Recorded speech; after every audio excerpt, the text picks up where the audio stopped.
No, we're going to talk about a different subject. So, welcome back again. Here's my beautiful Naomi. This time you'll notice that the DIMM board has been replaced. Same setup as the other DIMM board. You've got your battery pack right over here. You'll notice one difference here is that the security pick holder cutout doohickey is not horizontal. It's vertical. And it's in a completely different location. So that's the way to ID one of these things if you're ever looking at some random eBay auction.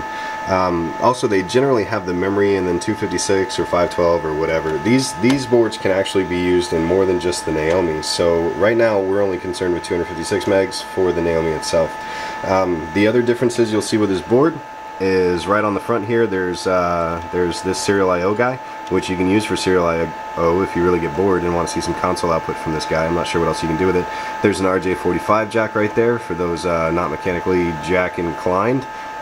Then they'll notice that that would be where your network goes. That's the easy way to put it. Right over here we have SCSI. So there's several different models of DIMM board. So not only are the RAM different, but also the options on the front are different. This one has both the option to use a GD-ROM and to use the NetLoader system, NetBoot system, whatever you want to call it. I got this specifically because I like to play my original games. But one thing that I'm not going to show you is how much of a pain in the rear it is to unlatch this whole thing, pull it all out, swap out the game, put the thing back in. It's just a pain in the butt. So that's the reason that I got this. Usually this guy right here, these little NetDIMMs right here, are associated with doing that whole where's his pirates and bad things and don't steal stuff, it's bad. So a lot of people blame the problem with the Naomi market, where you either can't find anything or you can't manage to sell anything for a decent price on these guys, because they really opened up a whole new door for these systems. From what I understand, these generally came with satellite systems. You can find some more information about the history of these guys, what games they came with, on some other sites.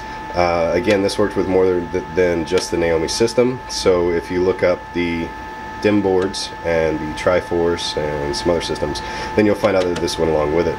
You'll notice the GD-ROM is missing and has been replaced with an Asus EEE 1050 HAB. I bought this guy at Best Buy. Nobody cares.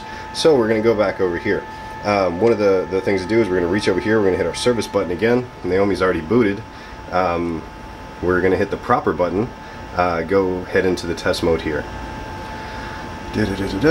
So let it go in focus. We've pretty much got the same options here as we did in the other one. You'll notice that I have an unknown title here. I forgot to mention that the error that was displayed on the screen there was error 3034 or something like that. And what that says is that it doesn't like the pick here. It'll say something about a gateway, but it's actually a networking error. But people associate that with it not liking the security key, because we don't have one. So obviously that would make this undesirable. So we're going to go back up here. We're not going to go into the game test because we don't have a game in there. What we're going to do is head over here to the DIMM board test. Now, if you look at the fuzzy writing, once again we have the blinking checks. It's counting up 2-3%. Yay. Now you'll notice the program version in the middle there says 317. That's important. You want to make sure you have a DIMM board 317. Unfortunately, there's no way to cancel this, so we'll just leave this running for a moment. We'll come back over here, we'll look at my beautiful little laptop. Now, I'm gonna sit on the floor. You can look at my ceiling through the reflection of my laptop. You probably also saw my knit cap because it's cold, and I'm from Florida, but I'm in Chicago. So, that plugs in there. Got it, check. We take the other end here, make sure this is two ends of the same cable, or else you'll just feel really silly. Now, we're going to look on the side of my laptop. You guys can probably skip this step because it doesn't matter to you.